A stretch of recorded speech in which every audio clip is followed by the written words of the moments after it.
If there was ever a perfect example of how an invention dominates us, this is it, isn't it? It's altered everything, from the way we organize work, to the way we scurry around, to the way we let complete strangers into our ear when we'd never let them into our house. And above all, the world's economy only operates now because we can talk to each other across continents at virtually the speed of light.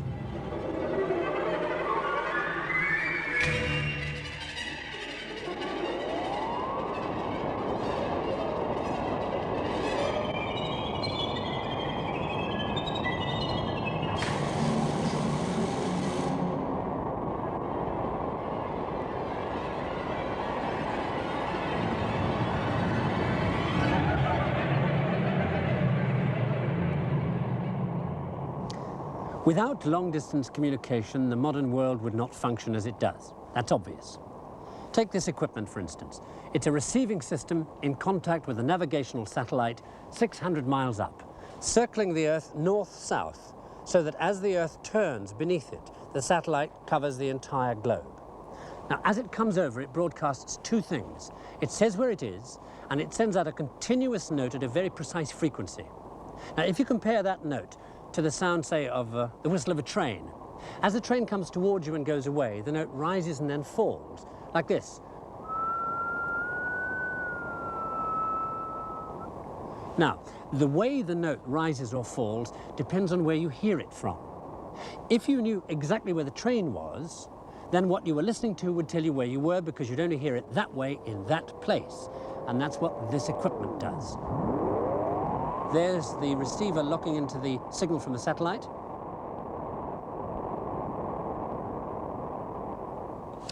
Now the computer is working out the one location on Earth where a satellite at that particular point in space would give it the noise it's hearing. Okay, here's where we are. North, 43 degrees, 42 minutes, 12.1 seconds.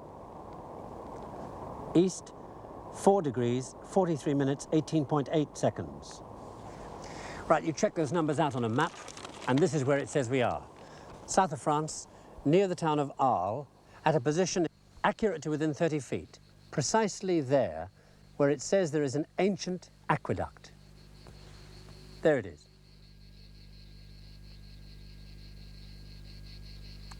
Telecommunications can pinpoint somebody, like that did. Or because he picks up a telephone, or because he's on a computer data bank. We organize ourselves better because of that. The question is, how well organized will we become? Too well? To a certain extent, the modern world would fall apart without that organizational ability. The new community of nations that has grown up from the bits and pieces of the old European empires, the French, the English, the Dutch, the Spanish, the Portuguese, is held together because we can organize. But what will that organizational network, that communications network, do to us next? Well, the answer to that question may lie in the past, because this kind of situation's happened before. The last time a world empire fell apart was about 1,500 years ago. Then the empire was Roman.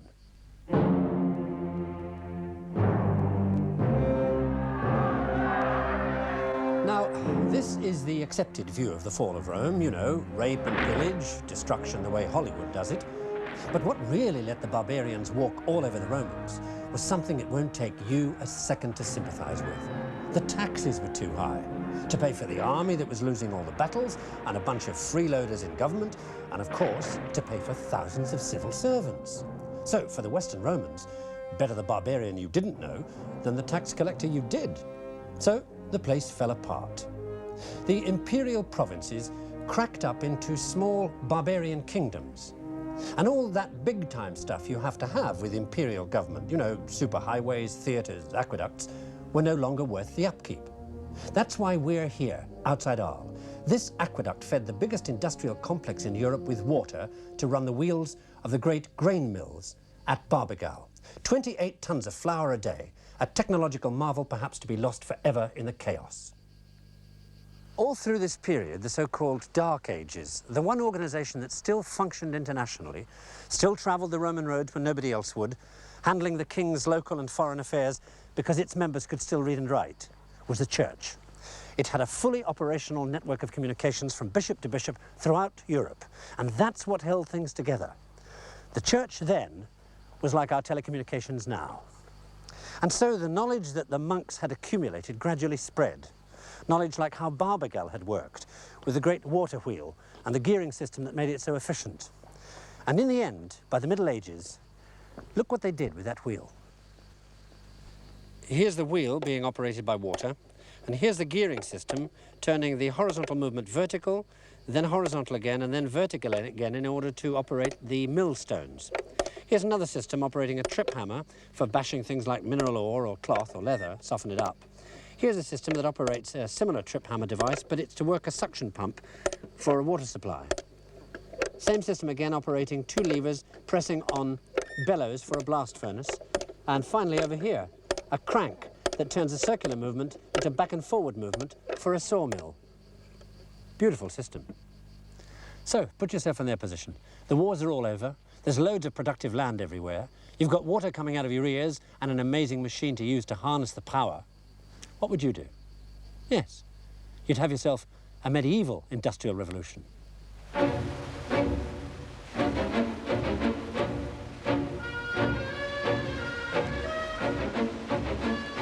The great thing about these wheels was that they were easy to make and they'd work almost anywhere.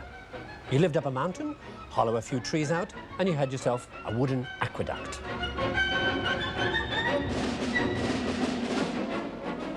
Horizontal wheels didn't need gears because they spun millstones directly above.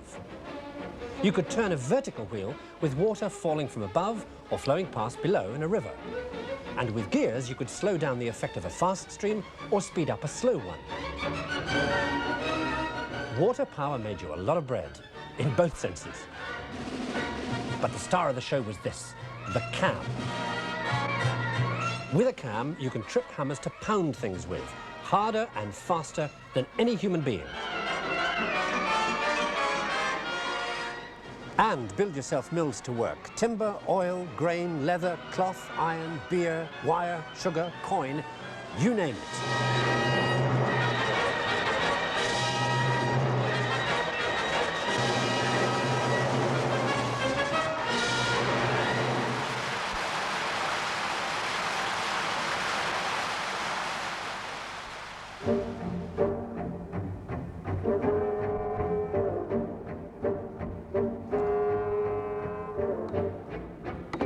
It took a lot of energetic monks to get it all together. Now, they were energetic because in 1098, a bunch of Benedictines, fed up with the luxury and the ritual, lit out for the wild country and the simple life. And St. Benedict's original idea that hard work was good for the soul.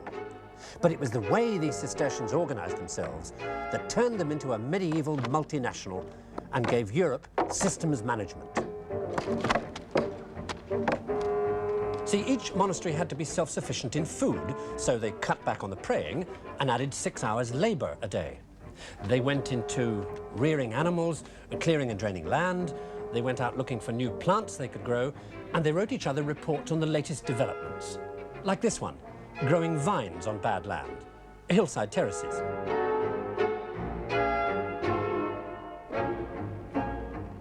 They used all the technology available, wine presses, water mills, iron foundries.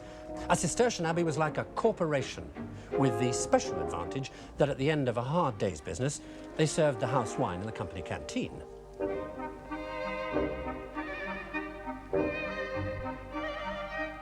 Mind you, the food wasn't that hot.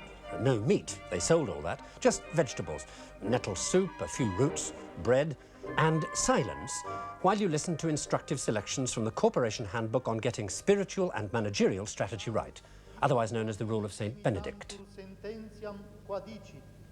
Non veni facere voluntate meam, sed eius qui misit me. Well, with this kind of organization, how could you fail? Within a century, there were nearly 600 Cistercian monasteries.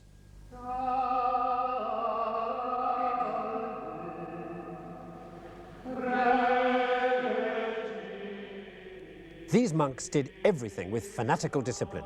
Nothing got in the way, no fancy architecture or ritual or color to distract from the corporate image of efficiency. And as their lands and their management techniques developed, the news spread to the world outside.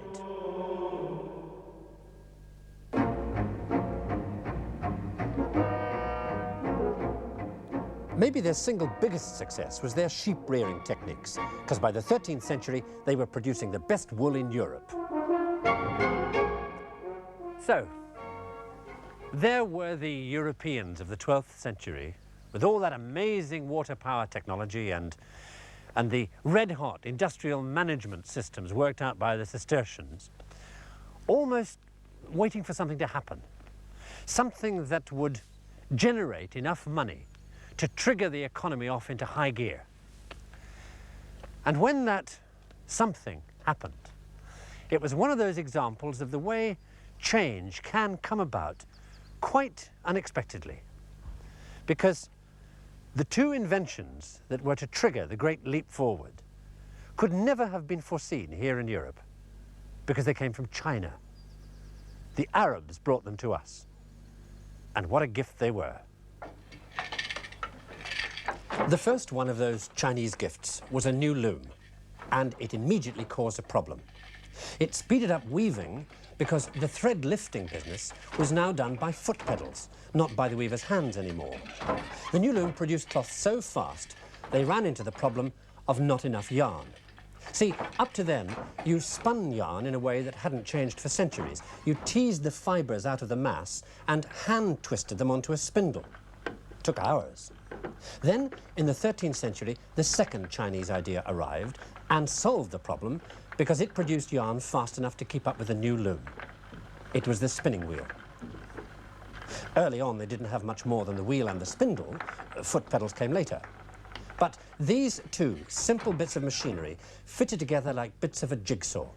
And when they did, the places they were used got very, very rich.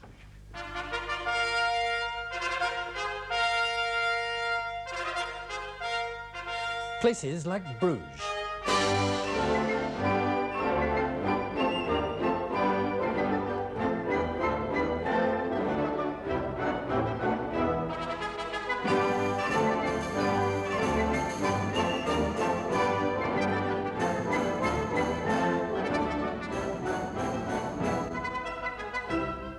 Bruges was one of the richest of the medieval cities built by the woolen trade, and if you know anybody called Draper, boy, were his ancestors well off. The cloth merchants made so much loot, they didn't know what to do with it. They built roads, canals, guild halls, cathedrals. They even had their own laws. And in spite of all that, they still had enough money left for high-technology music.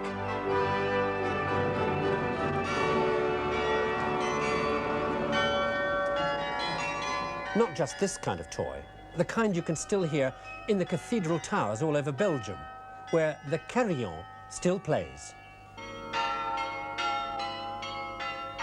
Recognize the mechanism? It's the cam again, tripping levers that pulled wires that eventually pulled the clapper on one or other of a number of differently tuned bells. You set the cams in like pegs to trip certain levers and ring certain bells. Now, the reason all the good burghers had all these extra goodies was because they'd found a new market for their wool.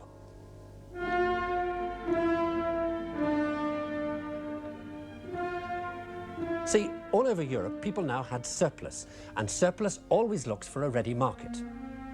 South from Scandinavia and England and Flanders came fur and wool and cloth. North, through the Mediterranean, through Genoa and Venice, came silk and spices from the Far East.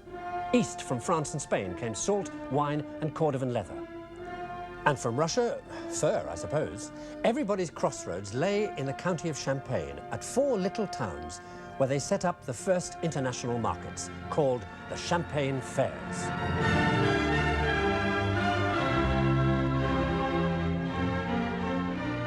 The biggest fair was held at Troyes, in those days half the size of London. And merchants turned up because they got a special safe conduct from the king and armed guards along the road. Of course, the town made a bit out of it too. You had to pay a license to set up your stall, and there was a sales tax, isn't there always? And you had to pay to come in and out of town. Not that any of this bothered the merchants, they just upped the price. Funny how some things don't change. Anyway, this international money-making went like a house on fire, especially among those able to turn up with the very, very rare stuff, like like silk, where you really made a packet.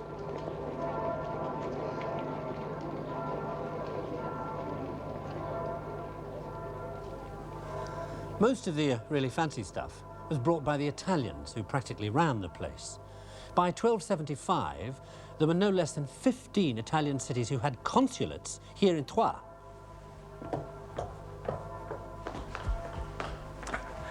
The reason the Italians mattered so much was because when everybody got back from a crusade in the Middle East to their rather dull northern European town, all they could talk about were the amazing luxuries of the mysterious Orient. Silk, cinnamon, pepper, elephant tusks.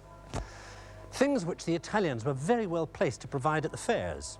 The Venetians, the Genoese, and the Pisans all had trading colonies all around the eastern Mediterranean, where they could pick up stuff from as far away as China.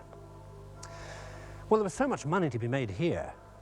And given the fact that the Genoese have always had a reputation for being where the profits are, it's not surprising that it was probably they who came up with a way to keep the financial ball rolling, so to speak, with this thing. It's an investment contract called a commenda. Now, this is a copy, but this particular one was written on the 14th of November, 1244, and it's a contract between a travelling merchant called John of the parish of San Genesius and a draper called Otto, there's Otto, who is investing 81 Genoese pounds as a share in a load of purple cloth and gold silk that John the merchant is bringing up here to the Champagne fairs. The agreement goes on to say that John can use his discretion as to where and when he trades, on condition that when he gets back to Genoa, Otto gets detailed accounts and his share of the profits. This tatty bit of paper, which looks like an everyday affair, thing you write in the back of an envelope practically, represents a really fundamental innovation, because it brought everybody, rich and poor, who had any spare cash in on the act. And that spread the risk, and that encouraged more merchants to go to more places. So the Champagne fairs and others, places like this, really boomed.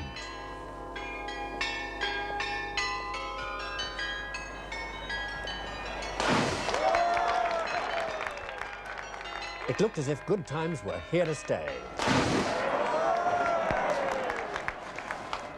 And then, at the beginning of the 14th century, came a change in the weather. Freezing winters and rainy summers. Bad harvests followed, and then famine. With little or no surplus crops to sell, money became tight, and the fairs began to fail. All over Europe, people tightened their belts. And in this weakened condition, they were virtually defenseless against attack.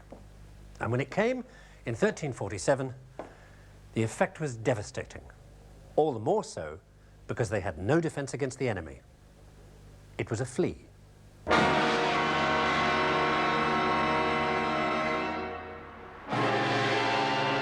The flea carried the Black Death, and from when it arrived in Europe in 1347 on board ship from the Crimea to when it receded only 4 years later, it killed maybe 40 million people. 200,000 villages were totally wiped out. At the height of the plague, there weren't enough living to bury the dead. The flea sucked the disease in rat's blood, and when the rat died, it jumped onto people and bit them. The effect was appalling, from fever to abscesses in the groin and armpits to death inside 24 hours. Black pustules spread all over the body, which was why they called it the Black Death. The effects were particularly bad in the towns, packed with people busy making all that money. The plague ripped through them.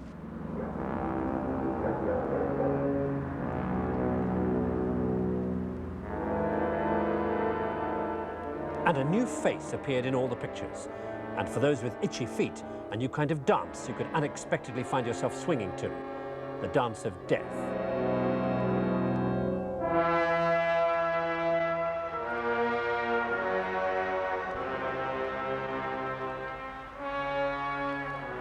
One grimly enjoyable thing came out of it all. The people who died left their money to the people who lived. All they could hope for was that they'd survive to enjoy it. Well, no nightmare lasts forever. By 1351, the worst was over.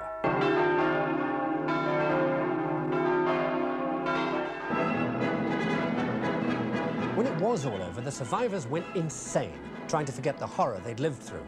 life everywhere in Europe became one long hysterical shindig.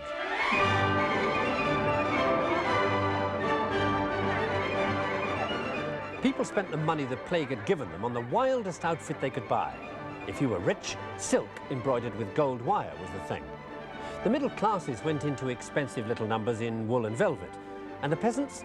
Well, thanks to that loom way back and the fact that flax is cheap to grow, linen was their thing.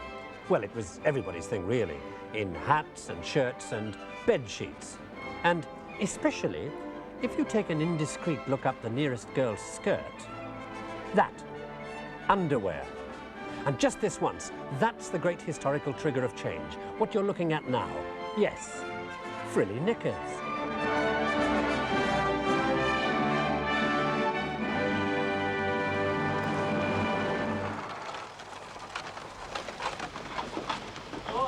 This is the first result of the great 14th century bed linen and underwear boom. The guy who used to go around collecting bones for fertilizer now started collecting linen too. He became a rag and bone man. Why? Well, that's the second result of everybody wearing linen, because when they wore it out, they threw it away. So there was this great pile of linen rag. And guess who went bananas about that? Okay, let me give you a clue. The first thing that happens to the linen in this process is that they take it and rip it against a knife to make the rags even smaller. And what is shredded linen rag absolutely perfect for making? Yes, paper. So the paper makers got an unexpected linen rag bonanza, pounded by hammers, tripped again by the can.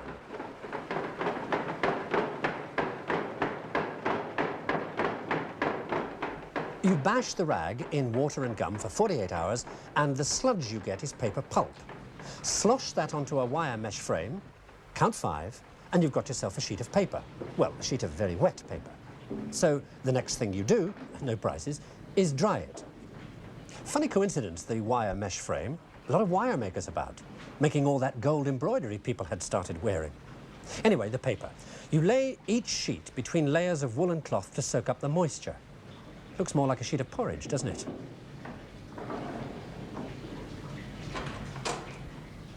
And when you've got a big pile of wool and wet paper sandwiches stacked up, you call the lads. All you do now is squeeze the pile in a press until you've got nearly all the water out of the paper when you hang it up to dry, and that's all there is to it. Funny how it all comes together here in the paper mill. The water power to run the cams, tripping the hammers to make the pulp, the wine press come linen press to squeeze out the water, and thanks to the automatic loom, the linen that makes the pulp. And because of all that free linen, suddenly the cheapest thing around was paper.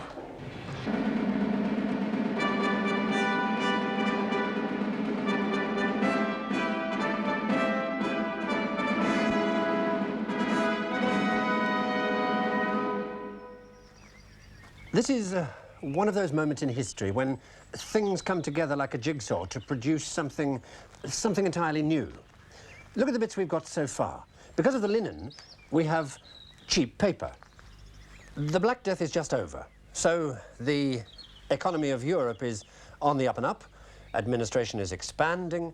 There are many more clerks needed to do all the paperwork. However, the Black Death has killed half the clerks off, so they cost a great deal. So we have extremely cheap paper, and the cost of a man who writes on it has gone up astronomically. What do you need to solve that problem? Yes, printing.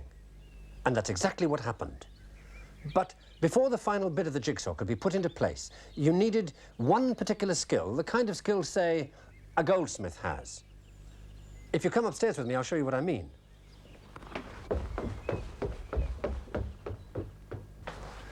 You see, printing had been around for centuries, in the case of the Chinese for 1,000 years, but it was printing with blocks like this.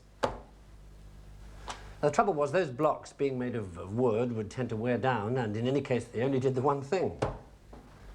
Now what our goldsmith friend did, and by the way his name was Johann Gutenberg and he lived in Mainz in Germany in the 1450s, he used his expertise with precious metal. He knew what that was, the hallmark. And he knew that the hallmark was made with a punch. So he took a punch and he carved a letter on the end of it, and using the punch, he punched that letter into a soft copper bar.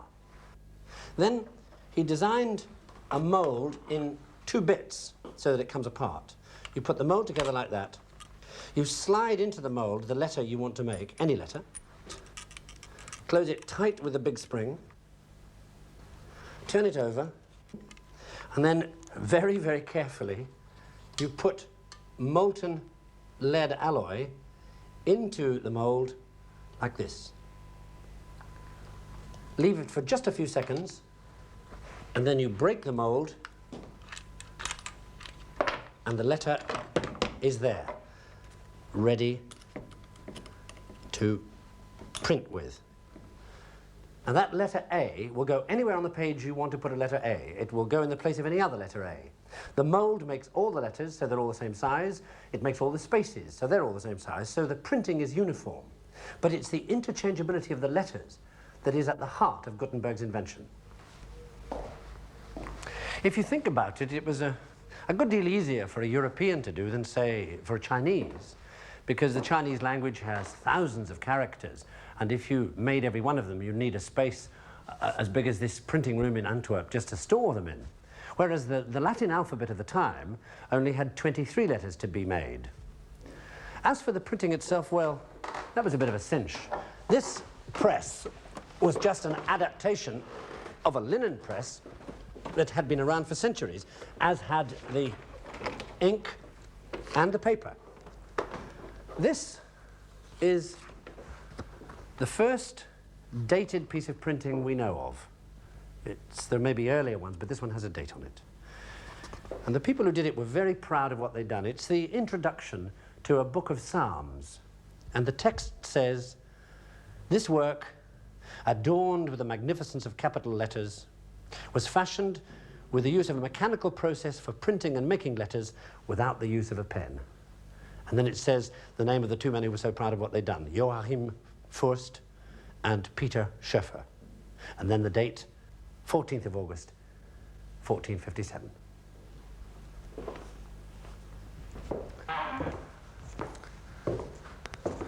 The coming of the book changed everything. Perhaps the most obvious change was the appearance of the bookshop, where you could come in and buy anything you wanted to read. Knowledge was no longer the private property of the priest or the prince or the scholar. If you could pay and you could read, it was all yours. The new books also standardized spelling. They carried an author's name, and they encouraged accuracy because the books could be widely read by people who knew more about the subject perhaps than the author himself. But perhaps most fundamental of all, the new books gave birth to the specialization that is the blessing or the bane, depending on your point of view, of our modern world. Because you see, the architects and the engineers started to write about what they knew in terms that only their co-professionals would understand. The generation that first read these new books could as easily turn its hand to the lute or the sword or the architect's drawing. And because of printing, they were the last generation to be able to do that. The coming of the books must have seemed as if it was going to turn the world upside down in the way it spread and democratized knowledge. And one of the few men responsible for that spread was an Italian called Aldus Manutius. And he realized that what people needed and wanted was cheap, standard books that they could carry with them anywhere they went in their saddlebags. And so he produced the world's first pocket edition. And he did so in what by 1500 was the printing capital of Europe, Venice.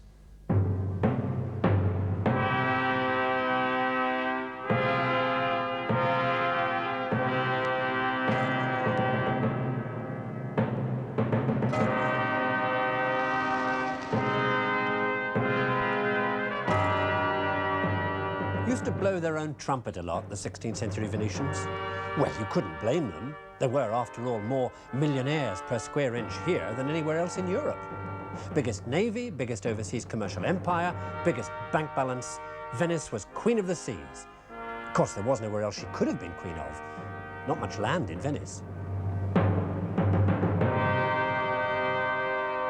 She was a city full of businessmen, and because of her connections with Constantinople, she was also full of Greeks. refugees from when the Turks invaded it in 1453. And it was the Greek connection that gave the printer Aldus Manutius his big chance.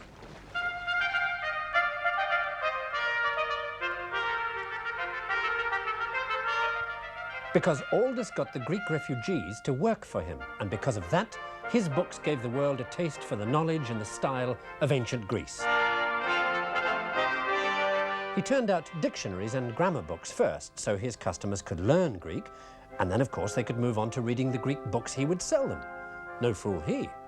Well, the new books got everybody turned on to matters ancient. One of the earliest bestsellers was a Roman thing on architecture that got people into big prestige building projects, people like Michelangelo.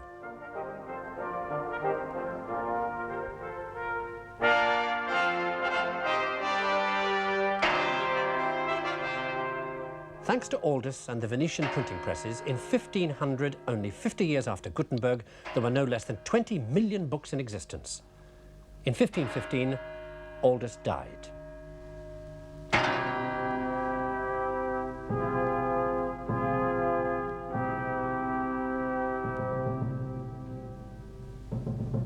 Aldus Manutius was laid to rest with his books heaped around him as a mark of respect for what he'd done, which was to print every major Greek classic in existence and invent a new kind of letter type for his pocket editions. It was a kind of print that would pack a lot into a tight space. We call it italic. So now the world could start worrying about something it had never had to worry about before: the small print.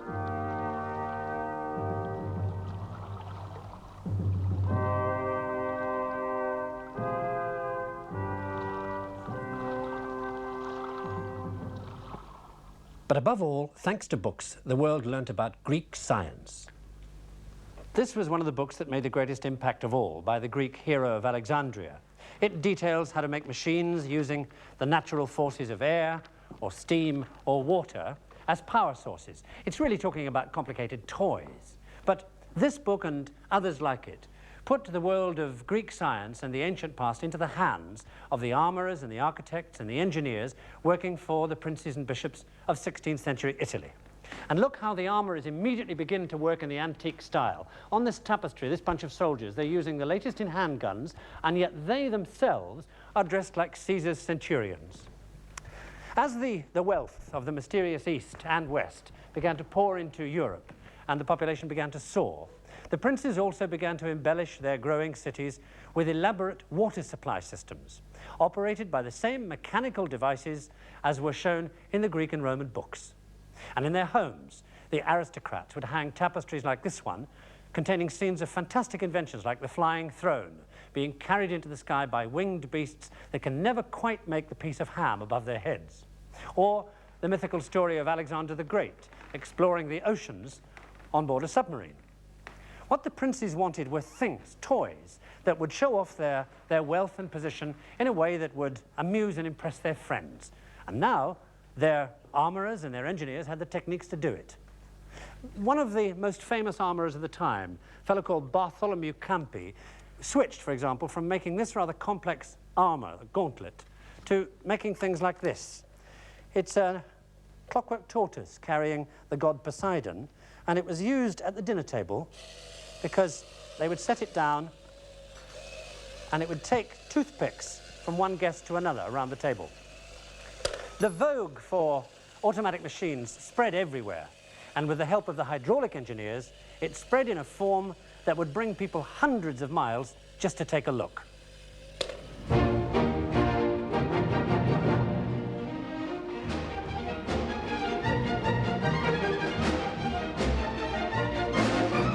This is one of the best ones still working, the castle of Hellbrunn outside Salzburg, built in 1615 so the Prince Archbishop and his guests could have a little water-powered fun and games. The whole place works on water turbines running the familiar cylinder with pegs in it, operating a 16th century Disneyland.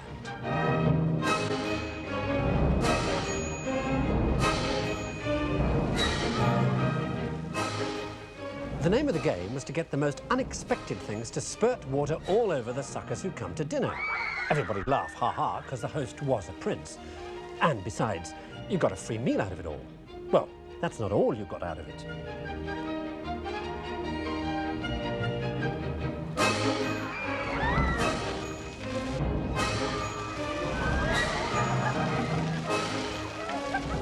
Of course, haha, you couldn't get up until the prince did, and of course, haha, he didn't need to. The craze for automatic machinery that spread through Europe came here too, of course. Here, the pegged cylinders run an entire village of mechanical puppets, working like the carillon in Belgium did on wires and levers. The whole thing's only 18 feet wide, and they packed 113 little people into that space. Over the top of all this water-powered wizardry, there was a mechanical organ to drown the machinery noise. And as you left, the prince would politely raise his hat.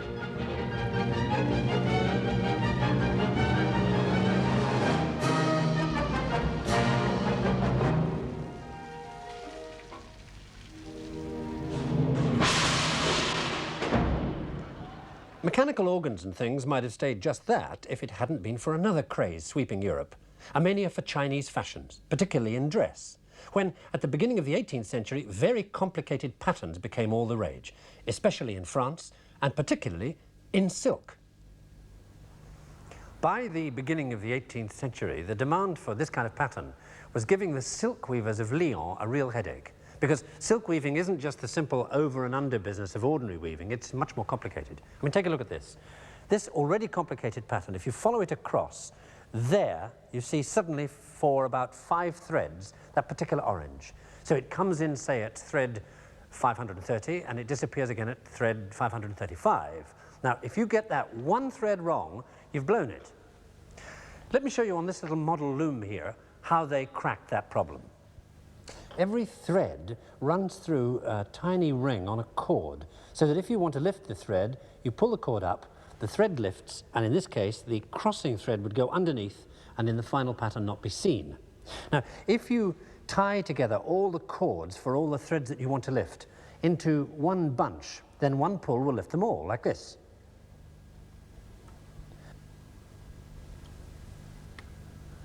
Now, in a complicated pattern, there would be a lot of those cords to pull, and the children whose job it was to do it would get tired and pull the wrong cords and maybe ruin a week's work. So in 1725, a Lyonnese weaver called Basile Bouchon solved the problem because his father was an organ builder. Because his father used these things for his automated organs. Remember the organs?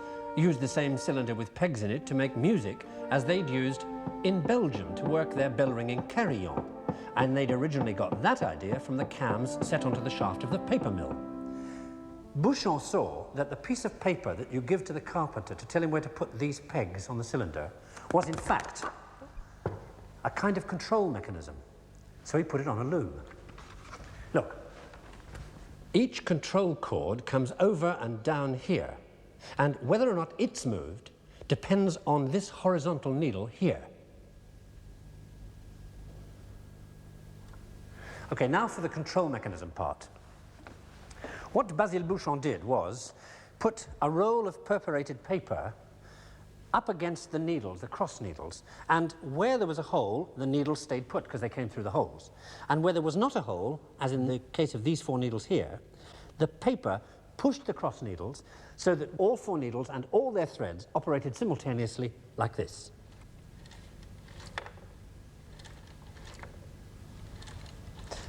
And to change the pattern, you simply moved the paper along one row of holes. But the paper tore and the weavers placed it in the wrong position. So around 1740, another weaver from Lyon called Falcon came up with this idea. He put each pattern on a separate card. Now, the card was more durable, and you couldn't really mistake how you should position it. Around 1750, one of the greatest machine makers of all time, a man called Vaucanson, who was also the inspector for silk factories, automated the entire process. He put the perforated roll around a cylinder and mounted the cylinder on a chassis which went backwards and forwards on water power like this. And as it did so, it clicked forward one row of holes automatically each time. Now, that was limited to how much paper you could put around the cylinder, and it put men out of work. So for nearly 50 years, this loom mouldered unnoticed here in the Paris Museum of Arts and Crafts, until just after 1800. Another weaver who happened to be here at the time was asked to put it together, and in doing so he made a few changes. He put Vaucanson's idea together with Falcon's cards and came up with this. It's automated, and it has the advantage that if you want to increase the pattern, you simply add more cards. Now, for that minor amendment, he got all the glory, because to this day, the entire concept is named after this man. This is a Jacquard loom. And boy, what a success that was. Well, not in France, because the revolutionaries decided they didn't like fancy aristocratic patterns, but in England, where the loom ended up making things like paisley shawls very popular, and where these cards got picked up for a very different reason. They got used to control automatic riveting machines that by the mid-19th century helped to build the great new iron ships that were to make the crossing of the Atlantic safer and faster, just in time to handle the biggest load of passengers that any shipping lines have ever carried, the poor, huddled masses of Europe.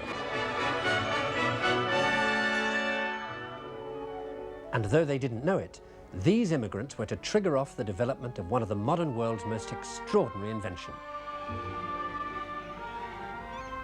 By the 1870s, the immigrants were stepping ashore on American soil at a rate of over 7,000 every day. The journey across the Atlantic had taken anything from 12 days to 3 weeks, and most of them traveled in conditions that varied from bad to appalling. Many of the bigger ships were designed with only one thing in mind: to carry as many immigrants as possible. And so they came, in filth and degradation, packed in like cattle, treated much the same. The vast majority came to New York, at first to the immigration depot at Castle Garden, and then later here, to the place that was to become a symbol both of everything that America offered and the terrible fear that at the very gates of freedom they would be turned away, here at Ellis Island.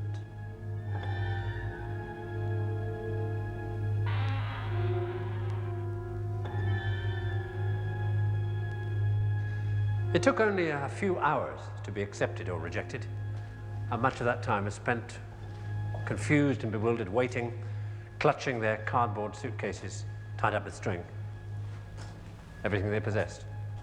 Some of them, those who could write, even left their names on the walls, as if to say, look, I made it.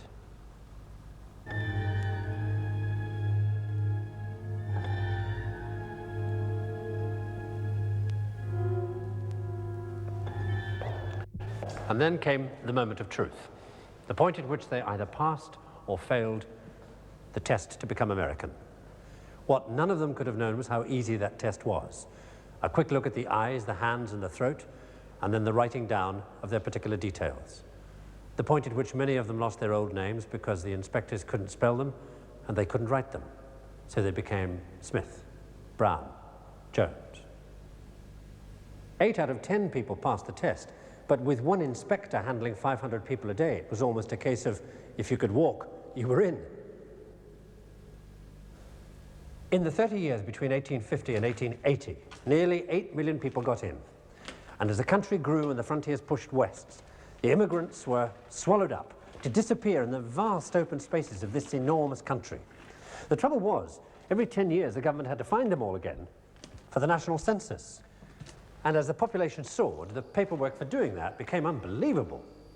And then in 1880, an army surgeon called John Shaw Billings, who was working on the census, was watching the mountains of paperwork being shuffled when he happened to mention to his young engineer assistant that he reckoned that the Jacquard cards with their punched holes ought to be able to carry information. You know, if a man was married, you'd punch a hole, and if he wasn't, you wouldn't. The young engineer, Herman Hollerith, worked on the idea and came up with this. It's called a tabulator, and it works on cards like these, the size of a dollar bill of the period. Now, Hollerith chose that size because they already had holders for dollar bills, and what that meant was he wouldn't have to design and build one himself. No fool. So, you put the card in here. Now, let's say we're talking about a white male, aged 35, who is single, lives in Maine, and came originally from Russia. Right, you punch white, male, 35, single, the code for the state, Maine, and finally, Russia. Now you take the card out, see the little holes, and put it into this press. Now, when you push this press down, these little needles here with springs on them either go through a hole or they don't. Remember Jacquard? And if they do go through a hole, they make electrical contact down there. And that triggers these counters up here one click forward. Now, depending on what you want to count, you program the counters. Say you just want a general population figure, then all these are the states and territories, of which that is Maine, and that one in the corner is the grand total. So our man in Maine would add 1 to Maine and 1 to the grand total, like this. And the bell told you you'd done it. Now, the census involved much more detailed analysis than that. So Hollerith also designed a sorter, this cabinet with lots of boxes in it, connected to the tabulator. Now, let's say you want to take a particular look at all 35-year-old men. What you do is program the tabulator so that when one of them comes under the press, it causes a particular box to flip open, like this.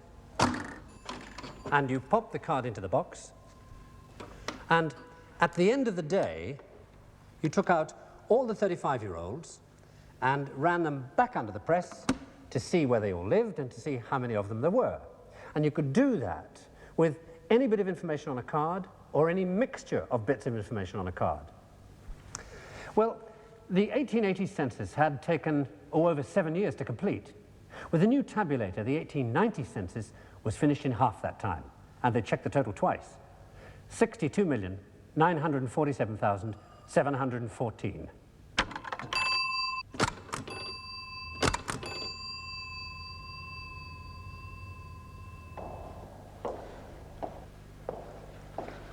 So, the trail has brought us from the water wheel to the loom and the linen it produced that made paper so cheap it spurred the development of printing, of books that interested people in things like automated organs, whose pegged cylinders gave the French silk weavers the opportunity to run their looms with perforated cards that Hollerith used to count Americans who had once passed through this hall in Ellis Island. Gateway to the one country that more than any other would fall apart if it weren't for Hollerith's card, used to program the computers without whose help the entire massive structure of the modern world would fall down. Most of the ancestors of the computer brought people pleasure. What will it bring us?